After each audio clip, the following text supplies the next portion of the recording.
Pichincha Universal, generando noticias. La ley económica urgente, denominada bueno, es un título muy amplio, ¿no? De reactivación económica, también la denominan ley 4, ley Trole 4. Algunos la califican como ley tranvía porque contiene de todo, reforma 22 cuerpos legales y bueno, es voluminosa y ha provocado tremenda polémica para muchos. La aprobación de estas leyes que se la aprueba abre la vía para una enorme concentración económica a expensas de los recursos del Estado y de la estabilidad económica de las familias ecuatorianas. La ley ha sido calificada de mal hecha, ¿no? Porque incluye capítulos enteros que se repiten. El informe técnico de esta ley es de apenas una página, firmada por una subsecretaria encargada, en la que dice que no puede calcular, y esto es grave, los impactos en la economía nacional, pero que igualmente emiten informe de conformidad. Es decir, esta ley, entre otras cosas, es recaudatoria, que pretendería llenar el déficit fiscal, pero no saben ni qué impactos tendrán en la economía. Es decir, un galimatías. Economista Víctor Hugo Villacrés, bienvenido, buenas tardes, ayúdenos a analizar el tema. ¿Qué tal, Washington? Buenas tardes, un saludo a la gente que nos escucha a través de Pichincha Universal. A ver, cuando uno hace política pública tiene diferentes herramientas, pero debe tener claramente establecidos 3 objetivos. El uno es la redistribución, el segundo es la eficiencia y el tercero es la recaudación.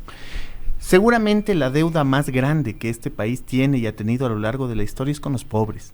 La deuda más grande que este país ha tenido con la historia es con la profunda desigualdad que ha existido en términos económicos entre el quintil más bajo de ingresos y el quintil más rico de ingresos. Entonces, esas son las cosas que deben estar incluidas en los objetivos de política económica y que tienen que ver básicamente con redistribución. Pero bien usted decía cuando iniciábamos la entrevista que al parecer uno lee este proyecto de ley que es extenso, por cierto, y no encuentra herramientas que permitan la redistribución, no encuentra herramientas que permitan la eficiencia, y más bien yo digo que hay reformas y un proceso de recaudación.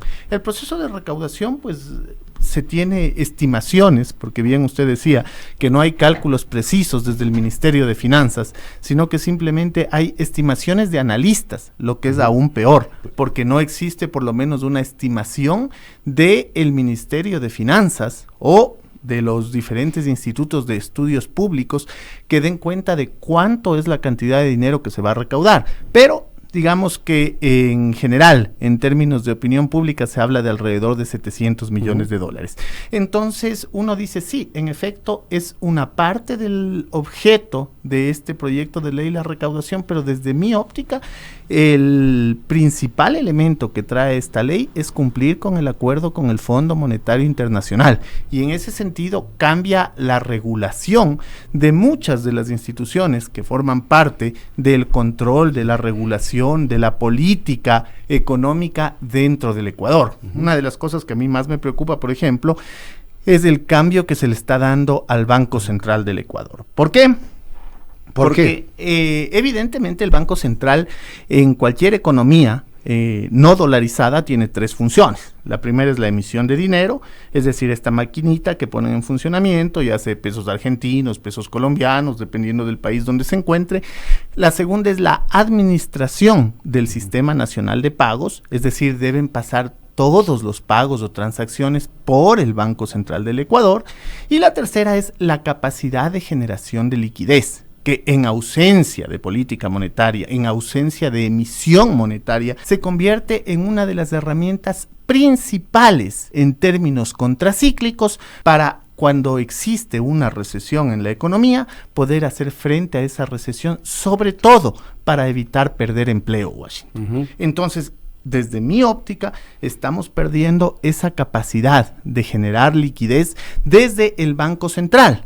Mucho se ha dicho de que antiguamente se sobreutilizó la herramienta, con lo cual estoy de acuerdo, pero no porque se sobreutilizó la herramienta, se puede ahora mutilar la herramienta de la utilización en política pública por parte de los gobiernos de turno. Creo que esa es una gran afectación. ¿Por qué? Porque con eso estamos prohibiendo el hecho de que se realice inversión doméstica, pero además de eso, estamos prohibiendo que otras instituciones que normalmente son superavitarias en el ahorro puedan prestar en su momento determinados recursos al gobierno central. Y hablamos, por ejemplo, del Instituto Ecuatoriano de Seguridad Social. Entonces, ahí uno va viendo cómo desde algunos frentes uno contrae la posibilidad de adquirir deuda interna o deuda local, con lo cual, evidentemente, usted va creando un monopolio en el tema de acceso a crédito por parte del Ecuador.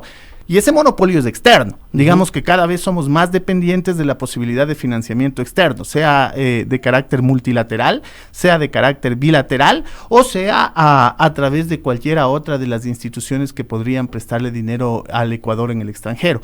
Pero cuando uno analiza, sea los países de carácter bilateral, sea de carácter multilateral, o sea de cualquier otro carácter, esa deuda va a tener un mayor costo. ¿Por qué? Porque es evidente, la gente que emite en el extranjero, digamos bonos, saben claramente que esos bonos que el Ecuador podría emitir no tienen mercado local, entonces las tasas de interés que le van a exigir son tasas de interés más altas, con lo cual nos estamos pegando un tiro en el pie básicamente. Es decir, de un lado estamos cerrando el financiamiento interno y de otro estamos de una manera tácita generando un monopolio a nivel de financiamiento externo que evidentemente ya es caro actualmente y ha sido históricamente caro para el Ecuador.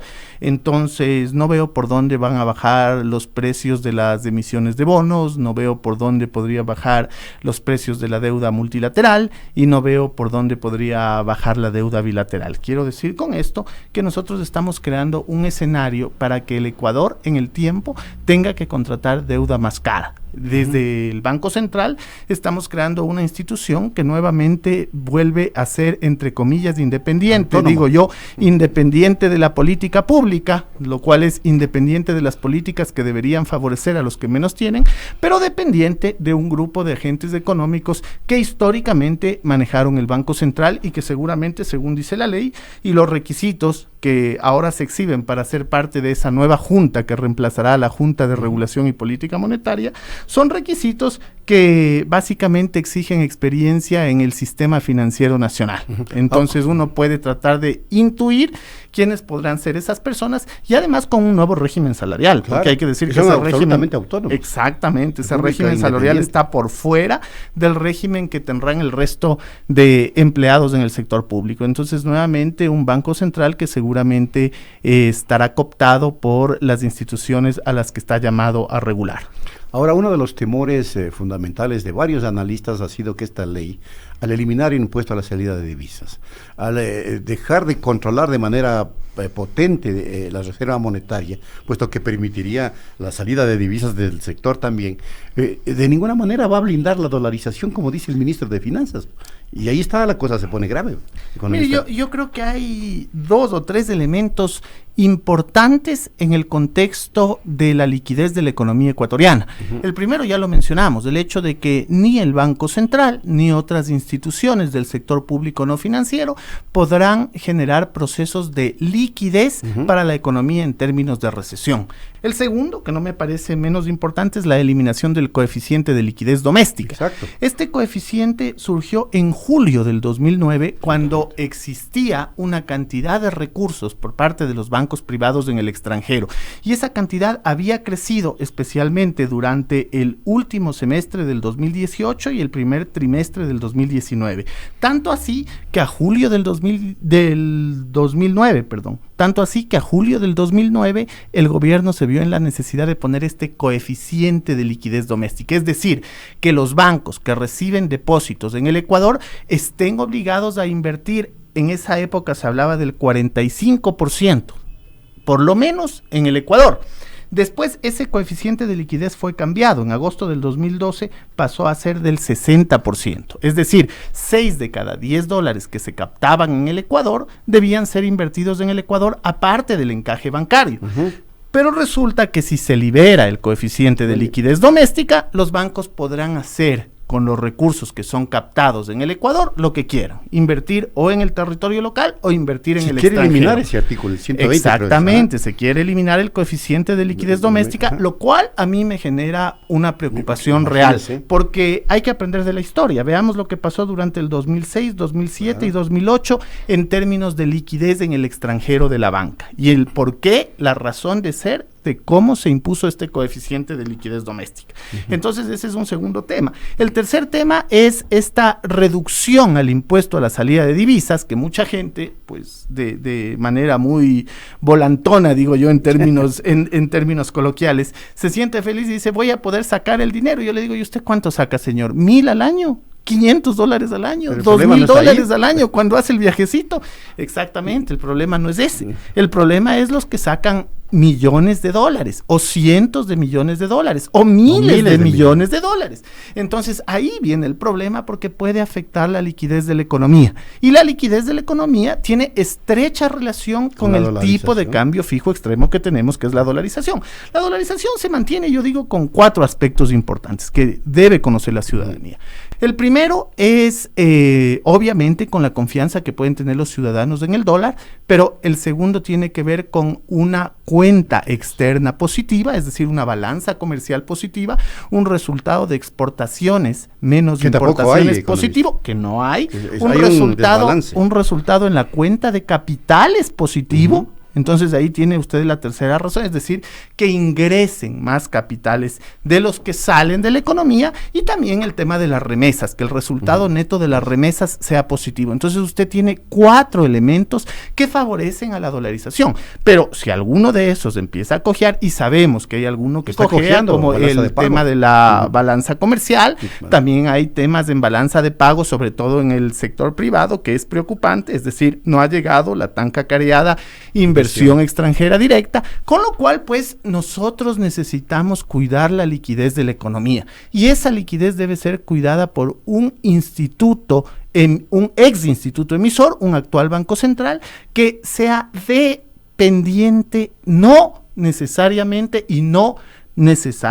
recalco, de los intereses de a quienes ellos deben supervisar, es decir, no de los intereses de la banca, sino más bien de los intereses de la economía ecuatoriana. Como yo le digo, si en este país hay una deuda, y esa deuda tiene que pagarse históricamente, no es la deuda externa, no es el déficit fiscal. La deuda que tenemos es con los más pobres, y la deuda que tenemos es con los desequilibrios en términos de inequidad.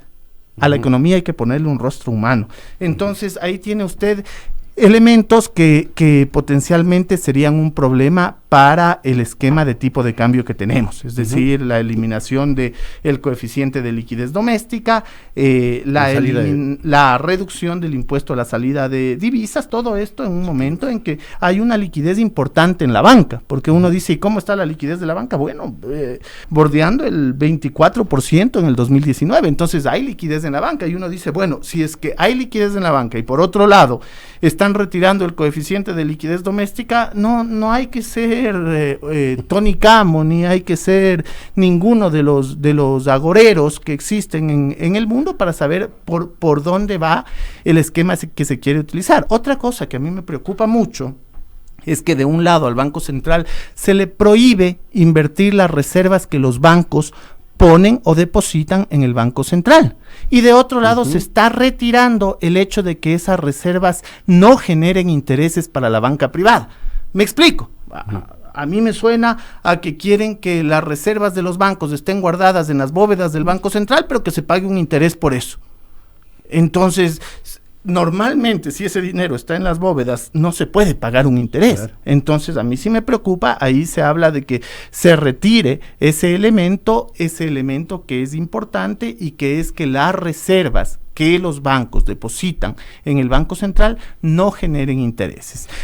Ahora vamos a este tema del proyecto recaudatorio. Según varios analistas, y lo voy a citar textualmente, la ley lo que hace es otorgar más poder a los evasores de impuestos frente al SRI. Elimina el anticipo al impuesto a la renta, con lo que se abren enormes puertas a la evasión. eliminan la transparencia en el ámbito tributario al declarar la información como reservada y confidencial, impidiendo que en el futuro se pueda ver cuánto se pagó de impuesto a la renta, cuánto de impuestos a la salida de divisas y las relaciones con paraísos fiscales. Y crea un procedimiento, y con esto terminaría la cita, de perdón y olvido e impunidad total por 30,000 millones de dólares que se evadieron y fueron escondidos en paraísos fiscales. ¿Es cierto esto? ¿Se acerca a la verdad en el análisis de la propuesta o no? Hay dos temas importantes ahí. El primero, normalmente quienes defienden el libre mercado defienden la competencia perfecta. Ese hecho de que los compradores y los consumidores y del otro lado los productores y los comerciantes acuden al mercado y hacen transacciones dependiendo de la libre oferta y demanda. Pero una de las características que tiene el mercado de competencia perfecta es que existe perfecta simetría en información.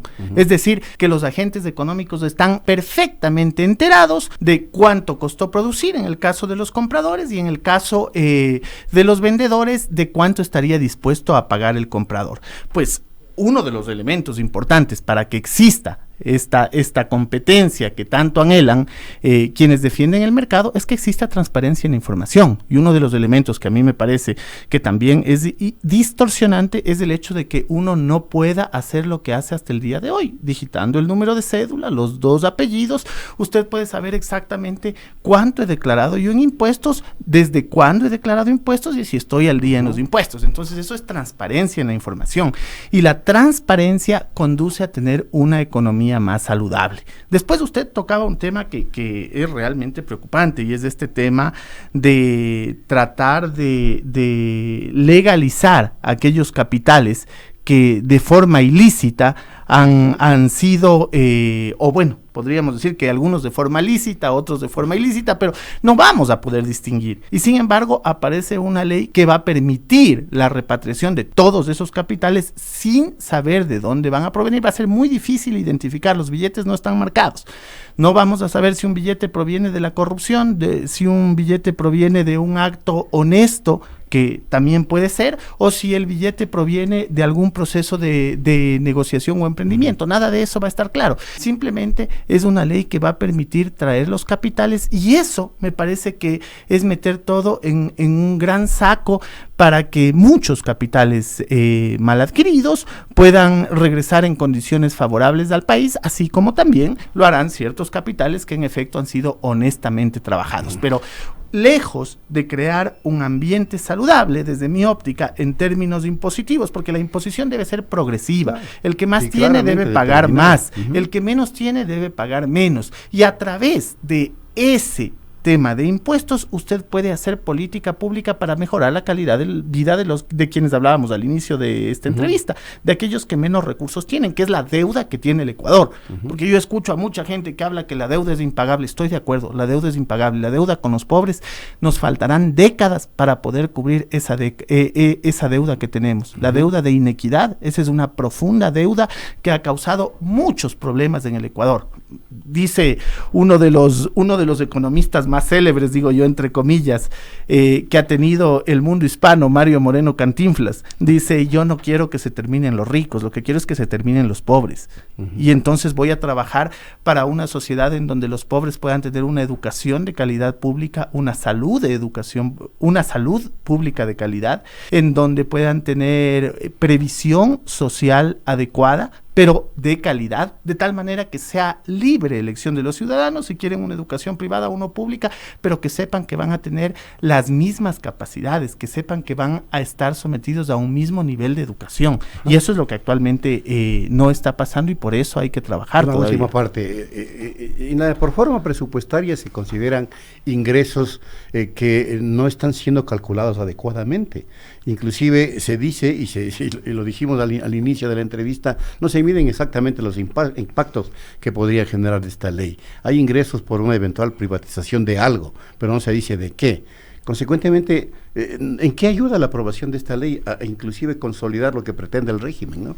La cuestión del déficit fiscal y aclarar muy bien los ingresos para la proforma?